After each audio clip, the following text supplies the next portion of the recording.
British ഭരണകാലത്ത് ഇന്ത്യയുടെ ചക്രവർത്തിനിയായിരുന്ന Victoria രാജ്ഞിയുടെ സ്മരണയ്ക്കായി കൊൽക്കത്തയിൽ നിർമ്മിച്ച മനോഹരമായ ഒരു സ്മാരകമാണ് വിക്ടോറിയ മെമ്മോറിയൽ. ഇന്ന് ഇതൊരു മ്യൂസിയമായും വിനോദസഞ്ചാര കേന്ദ്രമായും പ്രവർത്തിക്കുന്നു. ഈ സ്മാരകം ഇന്ത്യൻ രാഷ്ട്രീയ ചരിത്രത്തിൽ പല വിധത്തിലുള്ള സ്വാധീനങ്ങൾ ചെലുത്തിയിട്ടുണ്ട്. 1901 വിക്ടോറിയ രാജ്ഞി അന്തരിച്ചപ്പോൾ അന്നത്തെ വൈസ്രോയി ആയിരുന്ന കഴ്സൺ പ്രഭു ആണ് രാജ്ഞിയുടെ പേരിൽ മഹത്തായ ഒരു സ്മാരകം വേണമെന്ന് നിർദ്ദേശിച്ചത്.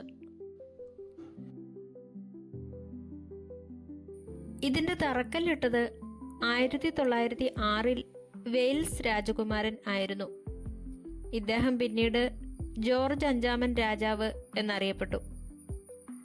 1921 ഇത് പൊതുജനങ്ങൾക്കായി തുറന്നുകൊടുത്തത്. സർ വില്യം എമേഴ്സൺ ആണ് ഇതിന്റെ ആർക്കിടെക്റ്റ്.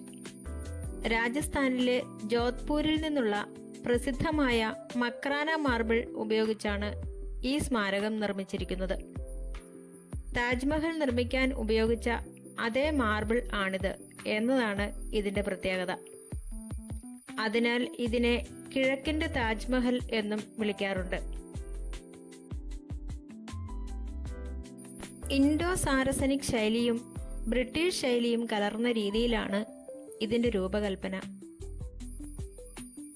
ചതുരാകൃതിയിലുള്ള മൂലകളിൽ 4 ചെറിയ ഗുംബദുകൾ, ഉയർന്ന പീഠം, വെള്ള മാർബിളിന്റെ ഉപയോഗം എന്നിവ കാരണം ഇതിനെ രണ്ടാമത്തെ താജ്മഹൽ എന്നും വിശേഷിപ്പിക്കാറുണ്ട്.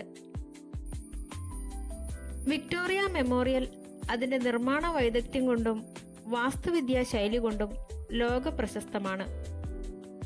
103 മീറ്റർ നീളവും 69 മീറ്റർ വീതിയും 56 മീറ്റർ ഉയരവും ഈ കെട്ടിടത്തിനുണ്ട്.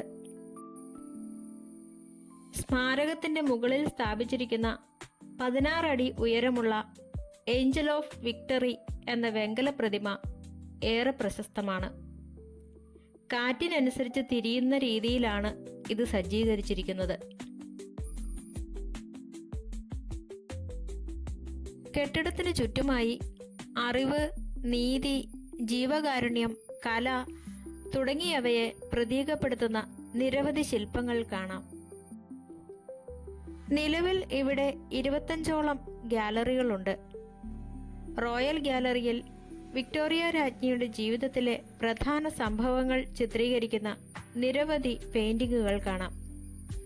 രാജ്ഞിയുടെ വിവാഹം, കിരീടധാരണം തുടങ്ങിയവ ഇതിൽ ഉൾപ്പെടുന്നു. കൂടാതെ രാജ്ഞി ഉപയോഗിച്ചിരുന്ന പിയാനോയും ഡെസ്കും ഇവിടെ പ്രദർശിപ്പിച്ചിട്ടുണ്ട്. 17-ാം നൂറ്റാണ്ട് മുതൽ 1911 ഇന്ത്യയുടെ തലസ്ഥാനം ഡൽഹിയിലേക്ക് മാറ്റുന്നതുവരെയുള്ള കൊൽക്കത്തയുടെ ചരിത്രം കൊൽക്കത്ത ഗാലറിയിൽ കാണാം. പഴയ കൊൽക്കത്തയുടെ രൂപരേഖകളും ചിത്രങ്ങളും ഇവിടെ സജ്ജീകരിച്ചിട്ടുണ്ട്. ഏകദേശം 1.05 കോടി രൂപയാണ് അന്ന് ഇതിന്റെ നിർമ്മാണത്തിന് ചിലവായത്. അത്ഭുതകരമായ കാര്യം, ഈ തുക മുഴുവനും ഇന്ത്യൻ ജനതയിൽ നിന്നും നാട്ടുരാജ്യങ്ങളിൽ നിന്നുമുള്ള സംഭാവനകളിലൂടെയാണ് സമാഹരിച്ചത് എന്നതാണ്.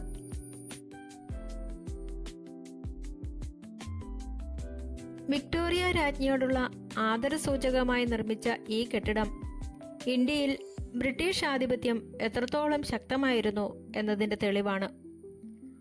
അക്കാലത്ത് ബ്രിട്ടീഷ് രാജ് അവരുടെ അധികാരം പ്രദർശിപ്പിക്കാനായി നിർമ്മിച്ച ഏറ്റവും വലിയ സ്മാരകങ്ങളിൽ ഒന്നാണിത്. 1911 ഈ സ്മാരകത്തിന്റെ നിർമ്മാണം നടന്നുകൊണ്ടിരിക്കുമ്പോഴാണ് ബ്രിട്ടീഷുകാർ ഇന്ത്യയുടെ തലസ്ഥാനം കൽക്കട്ടയിൽ നിന്നും ഡൽഹിയിലേക്ക് മാറ്റിയത്. ഇത് ബംഗാളിലെ രാഷ്ട്രീയ പ്രസ്ഥാനങ്ങളെ അടിച്ചമർത്താനും ബ്രിട്ടീഷ് കേന്ദ്രീകൃത ഭരണം ശക്തമാക്കാനുമുള്ള ഒരു രാഷ്ട്രീയ നീക്കമായി കരുതപ്പെടുന്നു. കൊൽക്കത്തയിൽ എത്തുന്ന വിനോദസഞ്ചാരികൾ സന്ദർശിക്കുന്ന ഏറ്റവും പ്രധാനപ്പെട്ട ഇടമാണിത്. ഇതിനു ചുറ്റുമുള്ള 64 ഏക്കർ വിസ്തൃതിയുള്ള മനോഹരമായ പൂന്തോട്ടം സന്ദർശകർക്ക് വിശ്രമിക്കാനും പ്രകൃതി ഭംഗി ആസ്വദിക്കാനും അവസരം നൽകുന്നു.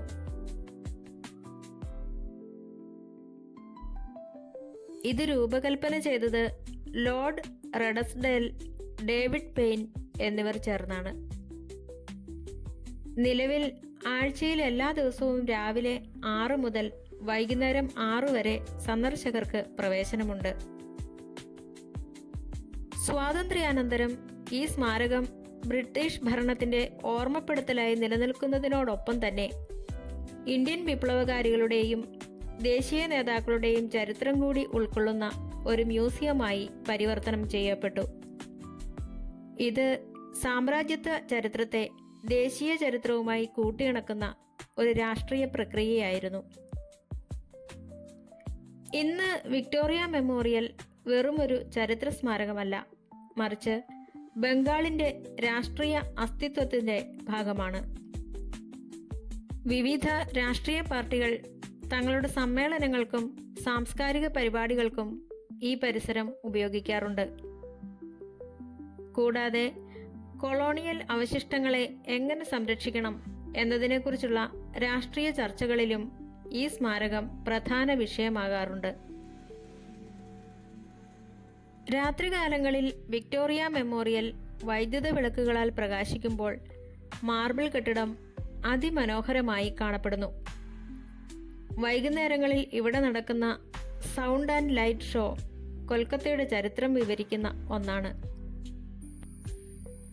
നിലവിൽ വിക്ടോറിയ മെമ്മോറിയൽ സന്ദർശകർക്കായി തുറന്നു പ്രവർത്തിക്കുന്നുണ്ട്. മ്യൂസിയം ഗാലറി രാവിലെ 10 മുതൽ വൈകുന്നേരം 6 വരെ തുറന്നു പ്രവർത്തിക്കുന്നു. എന്നാൽ തിങ്കളാഴ്ചകളിലും ദേശീയ അവധി ദിവസങ്ങളിലും ഗാലറിക്ക് അവധിയായിരിക്കും. യൂണിഫോം ധരിച്ചെത്തുന്ന സ്കൂൾ കുട്ടികൾക്കും സൈനികർക്കും പ്രവേശനം സൗജന്യമാണ്. 2026 മാർച്ച് മാസത്തിൽ വിക്ടോറിയ മെമ്മോറിയലിൽ ഒരു ബോംബ് ഭീഷണി ഉണ്ടായതിനെ തുടർന്ന് സുരക്ഷാ പരിശോധനകൾ കർശനമാക്കിയിരുന്നു. എങ്കിലും പരിശോധനയിൽ അസ്വാഭാവികമായി ഒന്നും കണ്ടെത്തിയില്ല. നിലവിൽ സ്മാരകം സുരക്ഷിതമായി പ്രവർത്തിക്കുന്നു. കേവലം ഒരു ചരിത്ര സ്മാരകം എന്നതിലുപരി കൊൽക്കത്തയിലെ പ്രധാനപ്പെട്ട സാംസ്കാരിക കേന്ദ്രമായി വിക്ടോറിയ മെമ്മോറിയൽ മാറിയിട്ടുണ്ട്. വിവിധ പ്രദർശനങ്ങളും പരിപാടികളും ഇവിടെ നിരന്തരമായി നടക്കാറുണ്ട്. ചുരുക്കത്തിൽ, ബ്രിട്ടീഷ് ഭരണത്തിന്റെ പ്രതാപം കാണിക്കാൻ നിർമ്മിച്ച ഈ മന്ദിരം ഇന്ന് ഇന്ത്യൻ ചരിത്രത്തിന്റെയും ജനാധിപത്യത്തിന്റെയും ഭാഗമായി മാറിയിരിക്കുന്നു. ഇത് കോളനി വാഴ്ചയുടെയും അതിനെതിരെയുള്ള പോരാട്ടത്തിന്റെയും രാഷ്ട്രീയ സാക്ഷ്യപത്രമാണ്. ബ്രിട്ടീഷ് ഭരണകാലത്തെ സ്മരണയ്ക്കായി നിർമ്മിച്ചതാണെങ്കിലും ഇന്ന് കൊൽക്കത്തയുടെ സാംസ്കാരിക അടയാളമായും ഇന്ത്യയിലെ ഏറ്റവും മികച്ച മ്യൂസിയങ്ങളിൽ ഒന്നുമായാണ് വിക്ടോറിയ മെമ്മോറിയൽ അറിയപ്പെടുന്നത്.